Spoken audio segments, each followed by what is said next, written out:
So we're going to get ATIS on here, we're going to go to 0, listen to it. We'll all be dialed up on UHF on here anyway, so that's UHF 2 for this box. So we get ATIS. CWP is clear. So that's us. Remember to ATIS before you start through this. This is what lots of students forget, and they get to setting the instruments and go, fuck, I haven't got any pressure settings or anything. So ATIS and then the pre-takeoff checks, which is all on now. So CWP is clear. Fuel sufficient. Yeah, so fuel 380. Engine instruments normal. This is the easiest way to do this is fuel's 380, got 28 volts, clock set, and takeoff time is approximately right. The instructor's got a little triangle that moves around that we normally set for the takeoff time. It's quite hard for you to see, but you can set that up if you want. Engine instruments are all normal, and what we'll do here is we'll run through them completely. So fuel pressure is 0.65 bar, oil pressure is 2.5 to 3 bar, oil temperature is 50 degrees, ammeter's charging, T4 is 510 degrees, the bleed light is on, don't touch it, and NG is 82%. Flight instruments, flags clear, erect and synced. Set as required within limits to pedals. Central probably. To torque, pedals, neutral. My handwriting. Okay, so here we're going to go through all the instruments. So you'd say to the other person, right, so stand by for cross-check of instruments. And you say, yeah, very good. You start with the middle. So my main AI is 1 degree nose down, wings level, ball central, and the flag is clear. Standby agrees, or tell him what reads on that, and he'll say, yeah, mine agrees. And then you carry on. You go across. ASI is reading the 12 o'clock. We don't say 0 because it hasn't actually got a 0, so we just say it's in the 12 o'clock. Bar out with whatever the pressure setting is reading minus 30 feet. Normally it's around minus 30 to 40 feet in dispersal. Have a look at your books to have a look at the limits between each of the bar outs, because there's a limit between them, and the limits between them and 0, okay? Because sometimes the aircraft are out of limits effectively, but the instructor would like to know that you know the limits. Okay. And then we carry on. So HSI is set the runway with the central deviation bar, which is the other one. CDB, set the wind on the orange bug that goes around the outside, and check what heading is actually on at the minute. So we've got 005, and we cross-check that with the E2C. And tell them if there's any flags apparent heading or nav. The heading flag should have gone. Carrying on around here then, RADOUT is reading 0 and the bug set to 0. VSI is reading 0, or in the 9 o'clock if you want to be, if you want to say that. Then carry on round. You'll see up here is the light for TAS, so that reminds you whether to put TAS on or off. It's very much dependent, it's not laid down as whether you have it on or off in dispersal. It's dependent on how busy dispersal is. If it's really busy, you don't want to put it on because it'll just be constantly going bing bong, which you're all aware of. So we can leave it off and then turn it on when we take off. So that reminds the TAS on or off.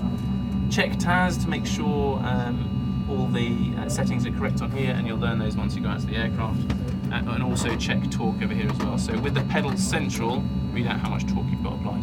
Normally about 26%. Yeah, carry on. IR formation, lights as required, HD2 only. Yeah. Avionics as required. Okay, so now we're going to keep going down here. We've done TAS, we're going to check all this lot. So COM1 is on stud 2, which is our tower frequency. On the first start of the day, we'll do a check on VHF to make sure it's working. We don't normally talk on it, but it's just to check it works. You can learn how to do that later on. Check IFF is working. We've done test. It says test OK, and then you can go to out to make that on. COM2 is on stud 1, and we won't be using that for now. So we keep coming down, and we can go across to UHF 1. And from the right hand seat, you change both so that we know that everyone's on the same frequency. So that's putting us onto that box over there, which is tower, so we're good to go. Carry on. DAS as required, HD2 only. Yeah. Landing lights required. Okay, so this is another thing worthy to learn. In fact, I forgot to do it because it's not written in there. When the marshaller leaves the disc, once he's done his check and he gives you a thumbs up, he'll walk out. Have you been told about what he's got written on his back? Evidently, I should have done this by now, because when he's walking out the disc, he's got lower strobe written on his back, right? It's not written in there, so as he walks out of the disc, we put the lower strobe.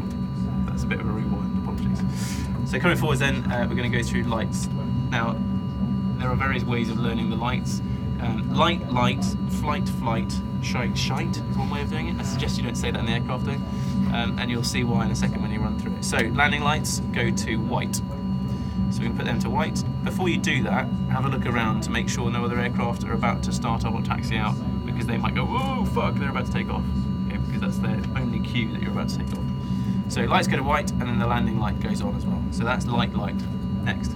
Strobes is required. Yeah. Rotor brake lock flight. Okay, so the first flight you're going to check is this rotor brake down here. It's worth looking at this. This orange thing locks the rotor brake in position. It's quite important that you rotate it fully round so that it comes out of that detent there, otherwise it's not doing anything. If it's in, stuck like that, or it's slightly rotated round, that's not going to stop the rotor brake coming on in flight, okay? So we're going to check that it pops out fully. Yeah. Throttle flight 380 plus minus 5 NR. Okay, so a visual check of the throttle that's in flight and the white line pointing up the way, and we're checking with 380 plus or minus 5 on the NR. Doors are secure, harness is locked and tight, autopilot / trim as required. Okay, so that's light we've done, flight we've done, now this is the shite, whatever you want to call it. It's important. So I'm going to check your door because you can't look behind you, and you're going to check my door. Okay, so we're going to check, we've got 4 pins in the doors, and that's the 2 for the front door, 2 for the back door. You'll see them when you jump in the aircraft. And check your handle is horizontal, obviously it's not in the open position. And then you're going to check across to your side, and you've got those 2 jettison handles there, and they've got 2 covers on them. So you're going to check that the covers are in place, and then you've got 4 studs. There should be 2 at the front, 2 at the back, and they're the cheapest paper clips to hold it on with. So just make sure they're present, make it very easy to kick off. And then, so we've done 4 pins, your handle's horizontal, I've got 2 covers, 4 studs on my side, and my harness is locked and tight. And you do the same thing with yours. Okay, autopilot / trim is required. Okay, so this is another shite. Don't take off without the autopilot in. I guarantee you'll do it at least once, but you'll remember the next time because it's a little bit emotional. So, autopilot goes in and trim release is flush. So just run your fingers along here and state that trim release is flush. Collective unlatched friction adjusted. Okay, so to unlatch the lever, all we're going to do, keep your hand clear of this yellow slider because that will start the shutdown process. Just push down on the lever, and that should release this thing. Some of them are a bit more stiff than others, but you're all strong boys, so hopefully you'll get it. Push down and it should release, and leave it in the neutral position. Abbreviated takeoff. Note these checks may be used during continuous operations. CWP clear. Okay, so we've done the full takeoff checks. These are abbreviated ones that you do if you're out at Chetwynd or Turnhill or anything like that, so we won't do that. Before you take off, make sure you make the radio call to air traffic control to see you're taking off. In the DA saw if you don't do that, so yeah. Carry on. So that's abbreviated takeoffs, and then we'll go through the after takeoff. So you've lifted to the hover, so right, looking all around, yeah, good, power's coming in, raise the lever, the aircraft responds, seatbelt. So we come to the hover, 5 feet. Torque note. Okay, so looking inside, once you've got the aircraft all stable in the hover, check torque. It's probably a little bit low. Yeah, there we go, 55% torque. NR T4 NG within limits. Okay, NR's risen above 380 plus or minus 5. T4 is 700 and NG is reading 95%. And Okay. CWP is clear. CWP clear. Before landing. Okay, so we've done all our flying, we're now back. Taxi back in, and we're going to do the before landing. Yep. CWP clear. Yeah, CWP clear. Fuel sufficient. Yeah, 380. Engine instruments normal. Just check they're all reading normal indications. Rad out as required. So for landing, obviously we're going to set to 0. DAS as required, HD2 only, harnesses locked tight. Yeah, so move the lever forward, harnesses locked and tight. So that's the pre-landing checks. We normally do those in the gate on the way back in, or if you're out somewhere else, then on your approach back into landing. Okay, after landing, collective down latched if required. Okay, so the collective's down, ignore the blip. It's latched once you're in dispersal here. Cyclic / pedals central. Yeah, so put the trim release in, make sure everything's nice and central. Autopilot as required. Okay, so we're going to take the autopilot out by pressing the autopilot release button. Strobes as required. Now we're on the ground, we can put it back to red, so strobes go to red, and landing light can come off. Shut down, throttle idle. Okay, so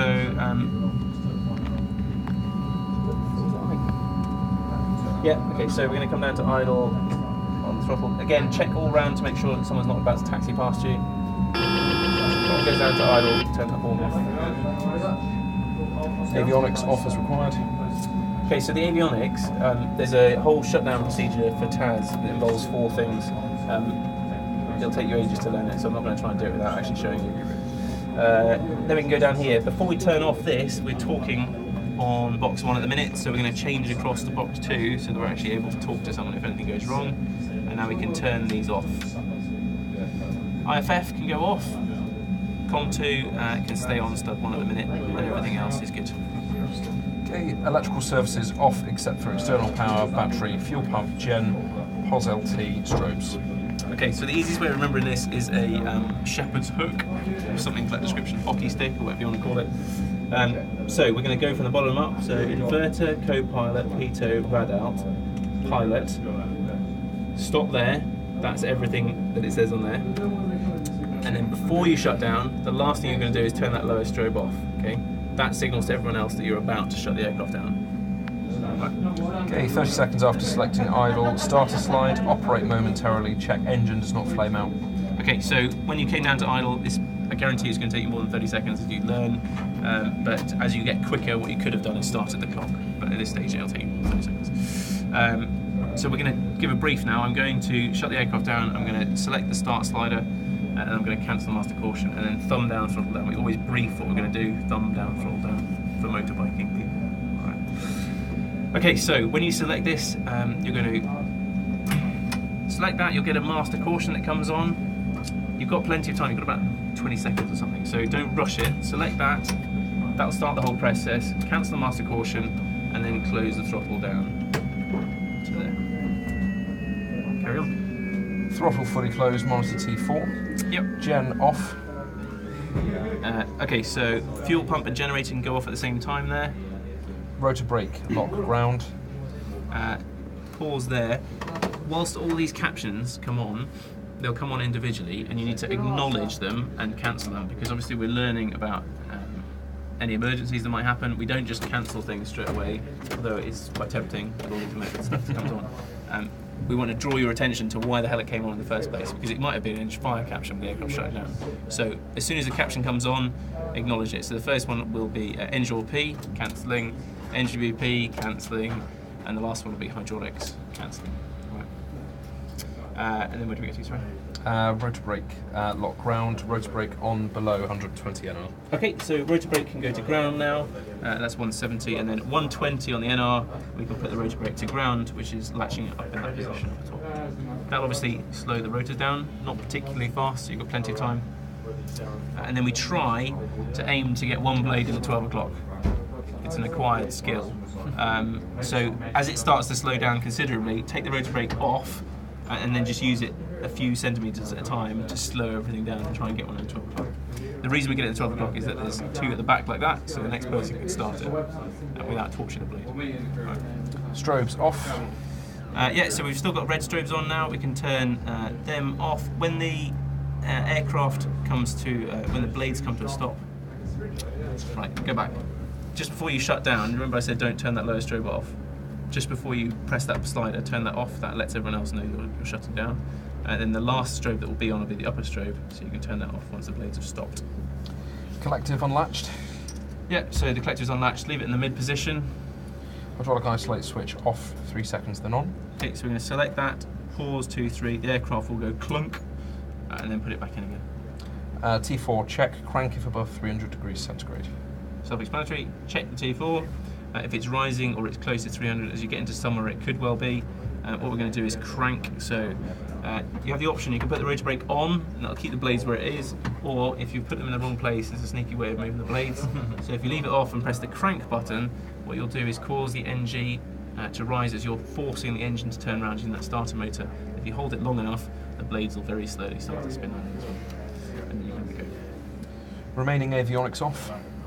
Okay, so now you've got position lights and external power and battery. And the last thing that should be on here, these two, you're going to talk to air traffic control on the ground and tell them that you're complete, and they'll say Roger, and then you can turn the position lights off, and you can turn, make sure that's off, you can turn external power and battery off. And you're done. Yep, after shutdown, rotor brake on and gated above 20 knots wind.